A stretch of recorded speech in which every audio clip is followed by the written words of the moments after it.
Alléluia. Bon, il faut qu'il soit trop calme parce qu'il me fait ainsi pour lui de fatiguer. Voilà. Oh, on a encore trop d'inspiration des chants, mais bon, comme il est fatigué.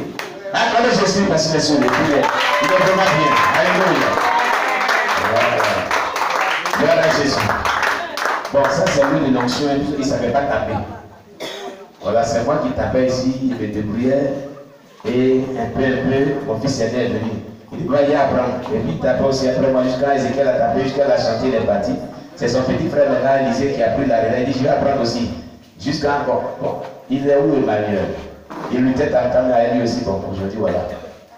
Donc, on rend gloire à Dieu. Amen. Que le Seigneur soit. Que le Seigneur soit. Si tu es content, acclame-toi pour le Seigneur Jésus. Gloire à Jésus. Voilà.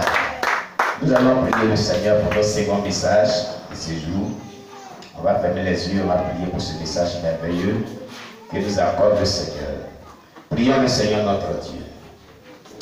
Éternel, nous te rendons toute la gloire pour ta parole qui est vie et esprit, qui est la source de restauration de notre foi. Nous rendons gloire à Dieu, nous bénissons le Seigneur. Nous t'élèvons et nous t'exaltons, notre Dieu, notre Sauveur. Oh mon Dieu, merci Jésus-Christ. Seigneur éternel Dieu, bénis ta parole, donne la compréhension de ta parole, au nom puissant de Jésus-Christ. Amen. Amen, amen. Voilà. Nous avons la suite de notre message sur le règne millénaire de Christ. Amen. Le règne millénaire de Christ. Nous avions dit comme ça que la Bible annonce des prophéties bibliques qui sont en cours d'accomplissement. D'autres sont accomplies de manière partielle et d'autres poursuivent leur cours d'accomplissement. L'homme peut venir te voir pour dire ainsi par l'Éternel et il peut mentir. Cela est démontré dans la Bible à l'histoire du vieux prophète et du jeune prophète à Bethel. Amen. L'histoire nous raconte que voici un jeune prophète qui quittait, qui est venu de Bethel pour aller crier sur l'autel de Baal dans une autre ville. Qui est venu de Juda, pardon, pour aller crier sur l'autel de Baal qui était à Bethel. Arrivé là-bas, avant de partir, le Seigneur lui dit, si tu vas, le chemin que tu as pris par lequel tu es parti, ne prends pas le chemin pour retourner. Ne mange pas là-bas, ne bois pas là-bas. Mais prends un autre chemin pour retourner chez toi où tu es venu. Il dit, j'ai compris, Seigneur. Et c'est là un enseignement pour tous ceux qui n'aiment pas marcher par le Saint-Esprit, comme ils tombent dans les pieds du diable. Ce jeune homme, prophète de son état, il allait faire ce que Dieu lui a dit dans un premier temps. Il a pris le chemin par lequel il est parti. On lui a proposé à manger, il n'a pas mangé. On lui a proposé à boire, il n'a pas bu de l'eau. Il a crié comme l'autel de Baal, il s'est passé des miracles extraordinaires. Au retour, il n'a pas pris le chemin par lequel il est venu, mais il a pris un autre chemin, comme l'avait dit le Saint-Esprit. Il a suivi les instructions du Saint-Esprit, il est parti. Il était fatigué, il était assis quelque part. Et il y avait un vieux prophète dans la ville. Ce vieux prophète, eh bien, par ses enfants, a appris qu'il y avait un jeune prophète qui est venu, que Dieu utilisait puissamment. Il dit où il est? On dit voilà le chemin qu'il a pris pour retourner. Il a pris son cheval, il est allé à sa rencontre. Il l'a trouvé, il dit, es-tu le jeune prophète qui est venu de Juda pour créer sur l'autel de Baal à Bethel? Il dit oui, c'est moi. Ok. Alors, allons à la maison, tu vas manger, tu vas prendre quelque chose à boire, et puis tu vas te reposer, et puis tu vas partir. Il dit, l'Éternel est vivant, que le Dieu qui sait est vivant. L'Éternel m'a envoyé ici, il m'a dit, je ne mangerai pas et je ne boirai pas l'eau là où je vais. Je ne prendrai pas le chemin par lequel je suis venu ici, je prendrai un autre chemin si je finis. Ah, d'accord. Mais un ange m'a apparu en songe et m'a dit à moi, vieux prophète, de venir te chercher pour que tu partes manger chez moi et que tu prennes tes plans. Entre l'ange et l'Éternel, qui t'aide? Hein? C'est là qu'il faut avoir le discernement. Le jeune prophète n'a pas eu le discernement, il a regardé voir l'apparence de ce vieux prophète. Il n'a pas regardé à Dieu, il n'a pas eu le discernement, mais il a regardé l'apparence, l'âge avancé. Non seulement biologique, mais l'âge dans le ministère de ce vieux homme, sans discerner si ce qu'il disait était de Dieu. Et la Bible déclare qu'il lui mentait. C'est vrai, il lui mentait. Il a inventé une chose. Il y a un ange qui m'a apparu du dessus. Et la Bible dit qu'il lui mentait. Comprenez là que quelqu'un peut être plusieurs puissant par Dieu et peut être trompé par quelqu'un d'autre qui se dit serviteur de Dieu ou servant de l'Éternel. C'est comme ça, il y a des serviteurs de Dieu, encore une fois ici, qui ont été trompés. Et leur ministère a commencé à être détruit, les gens ont commencé à quitter l'église.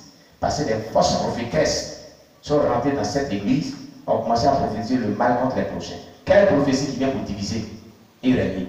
Ce n'est pas le diable. Hein? Celui-ci a l'esprit des serpents. Celui-là a l'esprit de Lucifer. Aujourd'hui, l'église a commencé à se vider de ce monde. C'est la même chose dans la Bible. Quand il y a des prophéties, quand il y a des révélations, quand tu es un homme de Dieu, il faut discerner ce qui est de Dieu. Parce qu'il y aura toujours ce qui est du diable. Quand il y a le vrai, il y a le faux qui vient. Le monde a dit comme ça. Depuis, même Jésus même a vécu cela. À son temps, il y avait le vrai qui était lui, et il y avait les faux qui étaient là. Amen. Et il est parti, il a suivi le mensonge, sans discerner. Il a bien mangé. Il a bien évité le bien. Merci. Pendant qu'il mangeait, le Saint-Esprit saisit maintenant le vieux prophète.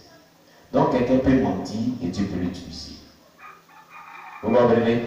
Mais cela ne lui garantit pas le salut de son âme. Parce qu'aucun menteur n'héritera le royaume des cieux.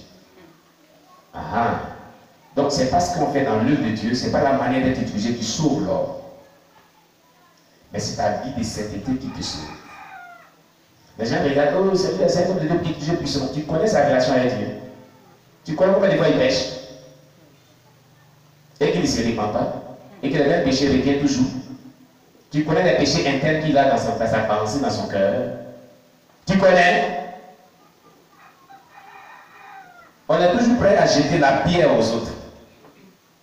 Comme si on ne pêche jamais. C'est nous qui savons ce que tu penses dans ta tête. Toi qui jettes toujours la pierre aux autres, là, celui qui regarde dans ton cœur, comment tu combats des gens? On sait ça. Ça se passe en toi et c'est nous, on sait. Les gens sont prêts toujours à jeter la pierre aux autres. Et le Saint-Esprit va l'utiliser les mots. Ainsi parle l'Éternel. Puisque tu as été rebelle à la voix de ton Dieu. Et que tu n'as pas fait ce qu'il t'avait dit, ton corps ne retournera pas sur la terre de tes pères. Dans le sépulcre de tes pères, tu mourras en chemin. Et là, c'est le Saint-Esprit réel qui parle maintenant. Le côté, c'était le mensonge. Il a inventé un ange. C'est pas le même là. Attention, dans Dieu m'a dit. Dans le Dieu m'a dit, c'est attention beaucoup. Dieu m'a dit. Dieu m'a dit. Un ange m'a apparu, m'a montré ceci et cela. Attention. J'ai vu des anges et puis j'ai dit attention. Il y en a de Dieu, il y en a du diable. Il faut prendre les choses avec beaucoup de discernement. Le vieux prophète là, il a trompé les choses. Qu'est-ce qui va suivre? C'est qu'il a prophétisé qui était réel. Effectivement, quand il est parti, en route, il a été détruit par un lion. Je crois que c'est bon de voir. Voilà. Et c'est le vieux prophète qui l'a enterré. Il n'est pas rentré dans le sépulcre de ses parents, enterré à l'étranger. Vous comprenez? Amen. Donc, nous devons marcher avec beaucoup de discernement. Il y a des prophéties qui sont de Dieu, il y a des révélations qui sont de Dieu, et il y a des prophéties qui sont du diable, il y a des révélations qui sont du diable. Amen.